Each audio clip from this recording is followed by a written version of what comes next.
and the money that they spent. Take another look and take some time for hemp. Don't cut trees for paper, 'cause it hurts the environment. Stop deforestation, yeah, it's time for hemp. An acre of hemp makes 20 barrels of oil.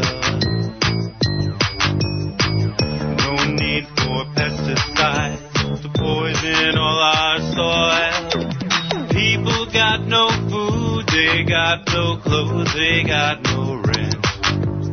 Well, it's time for hemp. Yeah. Thank you for taking time for hemp. I'm your host, Casper Leach. On the program today, we have Michelle Rainey. She's a very hard-working activist and has a remarkable history behind her. She is ingrained in the marijuana movement, not just in Canada, but globally. She worked with Cannabis Culture magazine. She's had her own remarkable history in the marijuana movement. She focuses on socialized medication as being a key to helping people get stronger and better. She has a long list of organizations that she reaches out to and gives her love. Casper, it is an honor and a pleasure to be on your show. I've been a fan of yours for a long time, and thank you very much.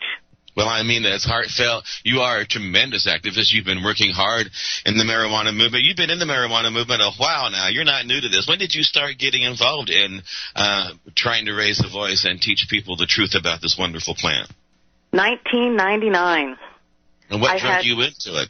I had the privilege of meeting Mr. Mark Emery, who happened to be a client at the bank I worked for. I had a 10-year professional bank career, and I had watched him on the news quite a few times being thrown out of Vancouver. That had to be quite a thrilling experience. We've had Mark on the show. He's a charismatic individual. Is he ever? Once we met, about a year later, he offered me a position in his organization. And from there, I was able to advocate as well as work my little buns off to end cannabis prohibition. And one of the biggest reasons, of course, was I have Crohn's disease, and marijuana saved my life. Wow, that's got to be quite a thing to contend with now. How does marijuana help you with your Crohn's disease? Well, I'll start from the beginning, a real quick background of it. I was diagnosed when I was 16 years old, and that was back in about 1986, just before high school graduation. A very, very difficult time. There was no known cause, no known cure for Crohn's disease, and we didn't have the World Wide Web as we do now for information and resources. I succumbed to 2 surgeries, very painful surgeries, also a multitude of pharmaceuticals that overtook my body, and I was deteriorating at a rapid rate, but at the same time I was still trying to maintain a career in banking. Then a dear friend of mine suggested to me when I was 22 years old to try some marijuana. Now, during high school, I had not participated that often with cannabis. I was a type A personality and worked every single day after school. My mother was a single parent raising me as my father had passed away when I was young. So it was important to me to contribute to my mother and my family. But at the same time, I was very honored to have, like I said, a dear friend suggest maybe some cannabis would alleviate some of the symptoms I was having with Crohn's. The nausea was terrible, and so was the pain. And taking Ativan, lorazepam, Tylenol 3, Demerol, morphine, just wasn't giving Michelle Rainey the ability to function every day. And didn't that kind of a chemistry set, a combination, have a lot of side effects that were overwhelming? Overwhelming to the point where I lost 2 days. Completely lost 2 days. Had no memory of what happened for 2 days. That terrified me, and it was at that moment I realized I cannot be taking these ever again. And when you smoked marijuana, was there an immediate change in your feeling and ability to deal with Crohn's disease, or was it a slow process? It alleviated my nausea immediately. I was able to eat, and I didn't find myself having the terrible cramping that comes with having Crohn's disease. I have chronic diarrhea, and I will have that for the rest of my life. And I have no problem with that, trust me. I carry my Huggies baby wipes wherever I go. And if I could I love the fact that apparently in Europe and Japan there are bidets everywhere. I need That's one. Great. Trust me on that one. I'll have to write a book someday on all the potty stories. I know where all the clean toilets are all over Canada. Okay. But yes, no, it's a situation, Crohn's disease, you have to look at it with humor. You really do, because what goes into your body wants to come out very quickly. And it's almost like, how could I compare it? I met a bunch of physicists who told me we can digest small particles of glass, but apparently digesting nails is even more painful. So I use that as an example. Picture yourself eating a bunch of nails, having it go through your system. It chops everything up completely. Wow. Oh, my gosh. And marijuana helps with that then? Marijuana has enabled me to be Michelle Rainey again. Oh, to be outgoing, to be the person I've always been. That's the workaholic, as well as the compassionate caregiver. And at the same time, I can function. I can go to work. I don't feel like I need to pass out and fall asleep. I don't feel like I'm going to lose a day. I don't feel delirious. Well, that's amazing. That's amazing. And so you started telling people about the medical aspects of marijuana then around that time, I suppose. You didn't keep quiet about it, did you? Well, I did for a little while, because you have to imagine when you all of a sudden quit a 10-year bank career and you start working for the Prince of Pot, that you have to ease into that. My family, friends, community had no idea for the first, about year to 6 months what I was up to. And it was a huge transition time. I mean, you have to look at the fact I was taking a big risk. A huge risk, a risk that I'm very proud of, extremely proud of. And when I came into Mark's life, he had just been thrown out of Vancouver with his bookstore and hemp store at the time in 1999. He had come to the Sunshine Coast to seek refuge, a peninsula in British Columbia, and he started Pot TV. Right at the beginning stages.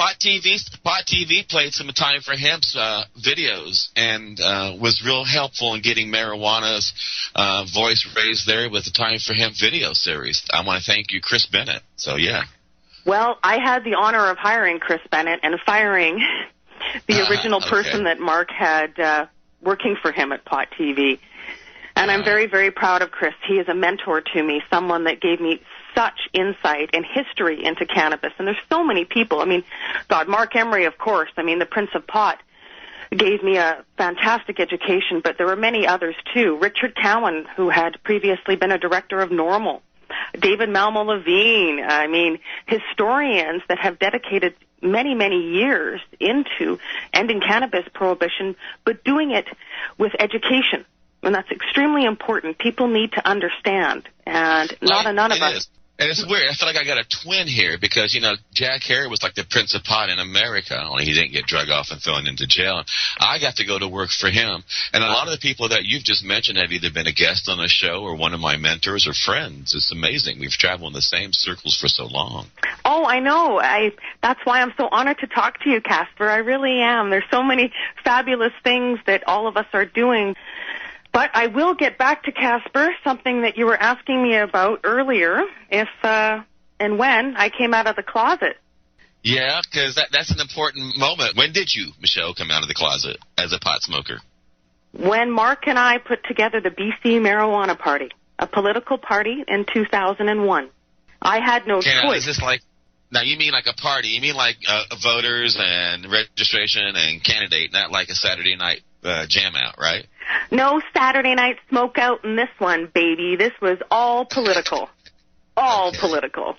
And who was running for what, doing what with this thing? What is this? What's this all about? What's this all about? Well, in Canada, we have provinces, just like you guys have states, okay? All right. And we have provincial elections that go every 4 years.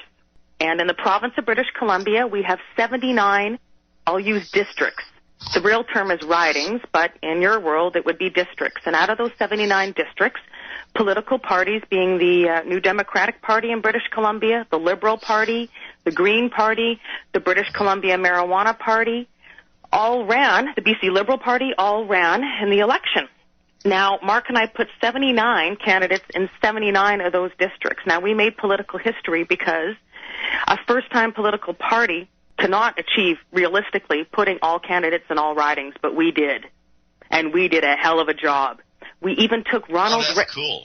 We took Ronald Reagan's tour bus from you guys and put a wonderful man by the name of Brian Taylor, who was the leader of the party, and he ran around BC advocating marijuana legalization. Oh, how cool. I wish our politicians in our country would be a little more straightforward and a little more realistic. I tell you, this was a huge job, Casper, recruiting 79 people from all these different districts, 79 of them. The money involved came from Emory Direct, the seed business that was taken down by the DEA in 2005. $500,000 went into that. $500,000. And at the end, I ran as a candidate. Mark had to run as a candidate. We had Mark's ex-wife run as a candidate. We had friends, relatives, anybody we could find to run in districts for us and get those votes. And in the end, we had 3.5% of the vote.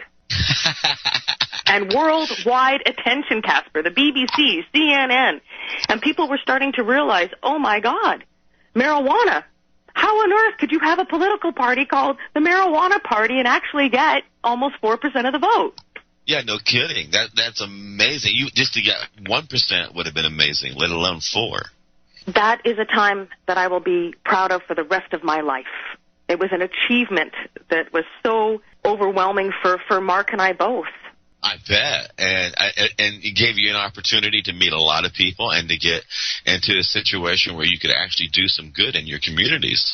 And I was able to tell people, look, I'm an ex-banker of 10 years, I have a mortgage, I'm married, I have Crohn's disease, marijuana saved my life. Look how great I look. And it worked. That's fantastic. That is fantastic. Now, you're a legal medical marijuana user, aren't you? I am now. It took me over a decade to fight for my legal status in Canada. The program we have here at the time did not have Crohn's disease as one of the diseases that required medical marijuana. But in your country, in Washington State and your other 13 states that have legal medical marijuana, Crohn's is listed with AIDS as a wasting disease. I tell you, Michelle, you have looked so much trouble in the eye and spit back. It's amazing. You must have had quite a weird little feeling in your stomach when you were suddenly arrested and hauled off into jail with Mark Emery and a gentleman by the name of Greg Williams. Casper, I have never been so afraid in my entire life. My goodness, to all of a sudden hear that the DEA has come up from your country to grab Mark, myself, and Greg was just mind-boggling, absolutely mind-boggling. Seriously, what did you think? Did you feel like running? Did you feel like getting a lawyer and hiding in their office, going to a church and declaring sanctuary? What did you think of for that moment when you discovered it? I thought of my staff, and I thought about Mark. Mark was back east in Nova Scotia at the time. He was actually having lunch. And I heard my store was being raided. Mark and I both owned the BC Marijuana Party bookstore together at the time in 2005, and I was terrified about my staff, terrified that they, of course, were going to be arrested and hauled off. I had no idea the implications at that moment, except that I knew that poop had hit the fan big time. And at that moment, about an hour into the whole process of everybody being arrested and the store being all taped up, I was not right in downtown Vancouver at that moment. I was out of the city. And the DEA phoned me on my cell phone and said, Michelle, we'd like to talk to you. And I said, I know. Of course, I know. And I turned... Word's gotten out, right? Oh, it had, big time, big time. And at that moment, it took me a couple of hours, but I turned myself in peacefully to the police station. My husband dropped me off, gave him a great big hug and a great big kiss, and I said, you get me the hell out of here tonight. Please, whatever you have to do, you get me out, because it was going to be a long weekend in British Columbia, and there was no way on a Friday that I want to spend 3 days in a jail with no medical marijuana and chronic diarrhea. And I didn't think that those sheriffs wanted to clean up after me either, for that matter, all right? So, thankfully, my staff and my husband were able to get me out, and I got out about 8 o'clock that evening. Mark was still left in Nova Scotia. There was nothing we could do at that point because he was back east. I mean, he was a 5-6 hour plane ride away from us. So it was just devastating. And Greg, Greg was under lockup, and we couldn't get him out at that point. They allowed me because of my illness, but I had to pay a high bail. Come up with $30,000, kid, or we're not letting you out. So wow. It was at that moment, we found all the money. We were about to publish Cannabis Culture Magazine, one of the editions. Obviously, that edition was delayed. Yeah. But at the same time, it was absolute terror. I wasn't allowed into my store for a week. I had to, of course, try and deal with Mark and get him home and get Greg out. It was absolute pandemonium. But at the same time, you have to keep a level head. Now, ultimately, you met face-to-face with our American head of the DEA, didn't you? Yes, I did. That must have been rather interesting, because even a lot of Americans don't get that unique privilege. No, and I don't think you really want to have that privilege, honestly. Unless, of course... What was that meeting about? What was it like? Well, I had no defense. Let's face it, we were very transparent on everything we did, and Redirect Seeds provided a vehicle for cannabis activism, and Mark Emery was extremely generous with his money. When it came to Global Marijuana March, legal fees, anything that he could fund that would help end this war, he did. But at the same time, the DEA, the U.S. government, John Walters, who had come up to Canada for a visit, was extremely angry with the progress we had made and with Mark. But, of course, Mark was the focal point and always has been. And, obviously, someone had to be doing all the work, which I was. Okay. And that was duly noted, that I had run the seed business, run the political party, taken care of staff, paid bills while he was out vocalizing. And that made sense. He did a whole freedom tour. He did smoke out tours all over Canada. I understand. Your job is like mine with Jack's. Yeah, absolutely. And of course I was behind the scenes making sure that all the wheels were turning and everything was taken care of. It was 7 days a week, 20 hours a day. But when the DEA came in, we lost that. We lost the seed business, but we did not lose our passion. We did not lose our courage or our conviction to end cannabis prohibition. Now, I will say that in 2007, after 2 years of going to court every month and getting delay, I got fed up. And I went to my lawyer and I said, I'd like you to start negotiating. I want to know what the district attorney wants from me, because I need to deal with this. I need to take personal responsibility, because our country cannot afford going to court continuously. It's a drain on tax-paying dollars. And at that time, the district attorney had said they only wanted 6 months in jail. But at the beginning in 2005, they wanted 30 years. So I had lived with 2 years of delays and possibly going to jail for the rest of my life in my eyes, because I'd die in jail. That's the way I looked at it. There was just no way I was going to survive in a U.S. jail. And it was at that point in 2007, the district attorney said, look, could you do 6 months? I told my lawyer, yes, I could. The district attorney said, well, let's sit on this for a little while. You have some time. Well, that time passed, and it was only a few months later that I found out that I had a life-threatening cancer. How shocking that is. In the middle of an extradition and trying to fight the war on cannabis, I get a life-threatening cancer. So we went back to the district attorney, told him of my situation, and then we began negotiating again, and that came down to 2 years probation.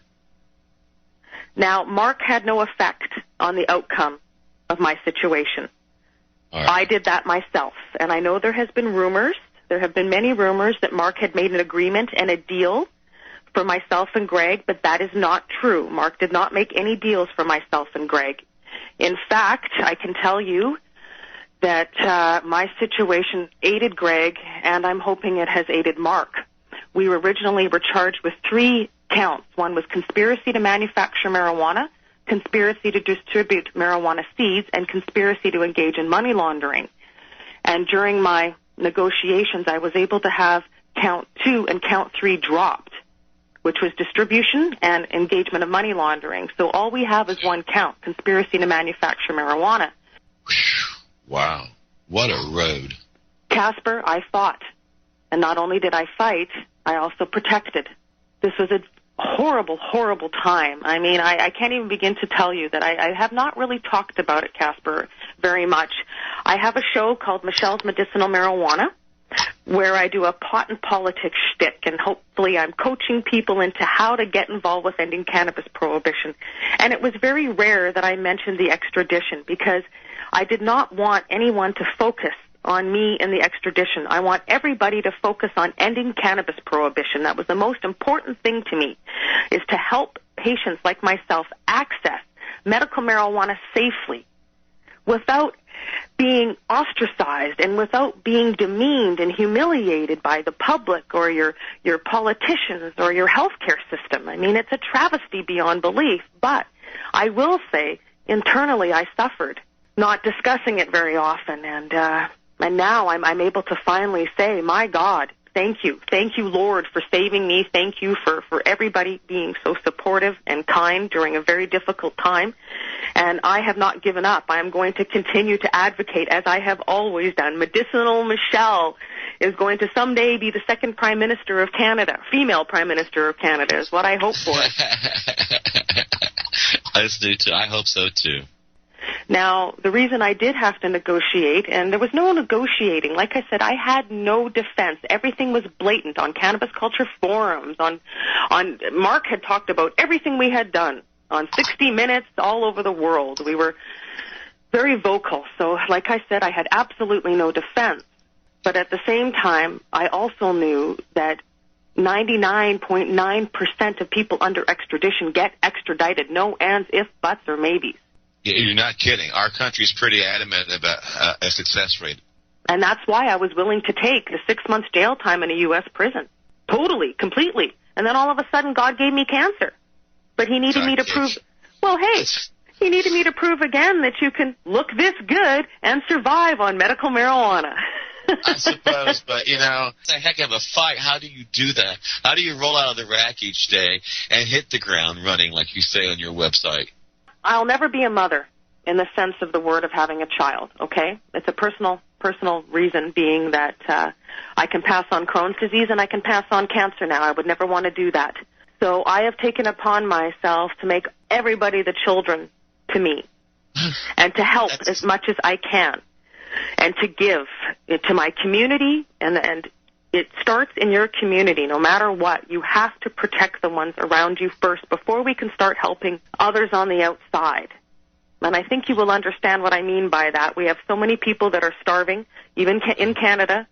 British Columbia has the highest rate of child poverty. Your country is going through a transition of trying to decide whether you're going to have socialized health care. Or jobs. We have a huge unemployment rate here, just as you. North America, I mean, we are side by side as countries, Canada and the U.S., and we are generally suffering from some of the same situations. And see, my face lit a smile when you said you consider the marijuana movement your children. I consider the marijuana movement truly my family. And when I'm not busy in the marijuana movement, I'm lonely, lost, and without purpose. And when I'm busy trying to make the world a better place and change these laws, I have a reason to hit the ground running. Exactly. It gives you hope every day. We forgot how to dream. We've forgotten that life is about giving some passion to it. Why doesn't anybody talk to each other anymore on the street? Hello, how are you? Yeah. My goodness. And let's also recognize that these politicians need to look at the people on the street and realize that as long as they keep outlawing this medication, someday they're going to wake up and need it. And exactly. I don't understand why we're not working together. I completely respect my physicians and the pharmaceutical companies because they saved my life to a degree when I've had surgery through these years. I had a radical neck dissection surgery, removing all the lymph nodes. Of course I needed a couple shots of morphine within the first 24 hours. Thank you. But why can't I go and use my medical marijuana as well? Now, I can legally. Sure, I can. But what about the person in the bed across from me? Right. It isn't legal. Right. And that's one of the reasons, too, I think you're such a champion of socialized medication, isn't it? Well, I look at it this way. Americans really have to take a look at what's happening in their country and not be selfish. Please, I'm not trying to be disrespectful in any way, but you have to understand, I only pay $40, $50 a month for my medical. It would have cost me 6 figures. I would be in debt for the rest of my life. I would have to work 24/7 in order to pay that back if I was in America. But here in Canada, because I do pay a small premium every month, I don't have a debt. And I am grateful, extremely grateful for that. Rock on.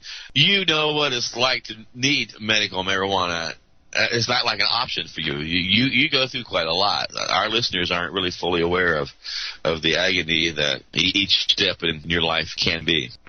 Well, Casper, I don't like to be negative and give. I like to give inspiration, but yes, I do suffer from Crohn's disease, and I have chronic diarrhea, which I'll have for the rest of my life, and nausea. Then, of course, I got hit with that big C this past year and a half, cancer. And I have stage 3 melanoma, and there's only 4 stages to melanoma, so you can imagine that stage 3 is, yes, very serious. And I just recently had surgery again last week. So it's a constant battle, and I'm very thankful for my medical marijuana, which I was trimming this morning. It must be nice to go down. I mean, I've been around marijuana plants, and those of you who have it, Michelle will testify, it's like they have a spirit, like they have a soul, like they have an aura, like they're just something out of this world. Isn't that right? There's no better feeling. There's no better feeling in the whole world than actually being able to grow your own medicine, harvest your own medicine, trim your own medicine, know where it came from, know what you put into it. Every time you put a pill into your mouth or a pharmaceutical, you're not necessarily sure of all the ingredients. At least I know what's going into the plants that I produce. I have 2 questions. If I have time for the second one, I'll toss it out. But I do want to ask you, if you had just one thing left to say to the entire global marijuana movement, what would that be? Get involved. Okay, that was quick. That was a quick answer. You're right. Get involved. All right. I could, Casper, honestly, I could go on, but I don't want to. The biggest thing for all of us that we can do is get involved. Get on the website. Talk to your local politicians. Talk to your neighbors. Educate. Just get involved. Well, then the second thing is I want somebody out there who's listening to know that I really need a pimp to adopt me. Wink, wink. That's your cue. That's my cue. I started a project, a local project. Sadly, we've got a few prostitutes that have come into the area that I live in, a block away from me. You started an organization to do what? Adopt a prostitute. And that's what I'm doing. Adopt a prostitute? Now, what do you mean by adopt a prostitute? Every time I run into one, walking to the market, going to the gym, or on my way to the bus, I talk to them. I immediately ask them their name, ask them if they need any help. That's really nice. And right now I've got 2 in a rehabilitation program here in the city that I live in. And there are many more that need help because, sadly, there are so many prostitutes that are being victimized. Drug addiction and having to provide for that drug addiction means selling sex. Many of them are beaten, they're abused, and many are dead. And I don't want to see any more women victimized. And every day that I walk up the street and get out there in the world and I see a young woman waiting for a fix and waiting for a John to enable her to give her that fix, it hurts my soul, and I want to see something done about it, and that's why I started this project. All right, so did they log on? We got about a minute. Did they log online and go somewhere to make a donation, or what's the deal here? No, I want everybody to do the same thing that I'm doing. In their own communities? Yes, if you see somebody that's down and out and marginalized, not necessarily a prostitute, but somebody who doesn't have a home, say, hey, can I help you? What do you need? Well, I'll tell you what I need. I need to take a moment now that we're down to the end of the program to bring on a joint friend of ours. When he heard you were going to be on the program today, he wanted to come on to say hi. And our guest, I think, is on the line, Ed Rosenthal. Ed, are you there? I'm here. Yay! Happy day. Yay! Hi, Ed. Hi, Michelle. How you doing? Hey, take this. Take a hit of this. Oh, I that's just nice. did. Oh, yeah. Oh, my gosh. Hey, now that means you got a grow tip for us. So what are you growing, and what is the tip? My tip is that even in your dorm room, you can grow marijuana. Even if you have just a small closet, a tiny closet, you can grow marijuana. And help you with your requirements. And really? Yes, everybody should get started today, especially in California, because, we have a lot of sick people in California, hundreds of thousands of them, maybe millions of them. And the California Supreme Court has ruled that there are no plant limits as far as medical marijuana goes. So my suggestion is that no matter where you are, no matter how small an area you have to grow, you can do it. All you have to do, at the very simplest, is put some lights up, get some containers with high-quality soil, get some clones for seeds, and get started. And another thing that you could use if it's a little cool out, there's a company that makes a container called the Thermopot, and you need an electrical outlet for it because it has a little heater in the pot, and it also has a top on top of it that's about 2 feet high. So you can grow a small plant outdoors in the winter, as long as you have enough sun. You are an Terrific. awesome horticulturist. We really love that about you, Ed. So now we've only got about a minute or two. Now, and your book's done almost. So that'll be coming out soon. I'm editing. Yes, I'm editing the book now. I'm 2/3 of the way through the editing, and then I have to do the captions, to place all the photos, illustrations, and do the captions. And Michelle, any final comments? I just want everybody to get involved in helping end cannabis prohibition. It's vitally important. Even if you're in the closet, find an organization that you can work with that won't necessarily expose you, but please just get involved. Michelle, you want to get people out of the closet, and I want to get them in the closet. And I've been living out of the closet for years, and that's why everybody likes tuning in and listening to me and all of my guests each week here at Time for Hemp.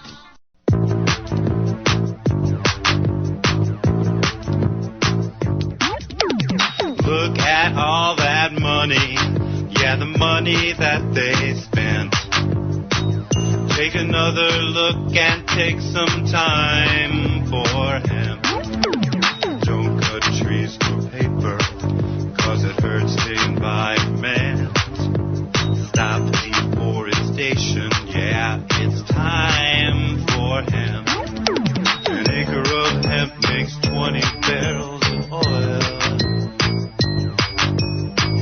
No need for pesticides to poison all our soil. People got no food, they got no clothes, they got no rent. Where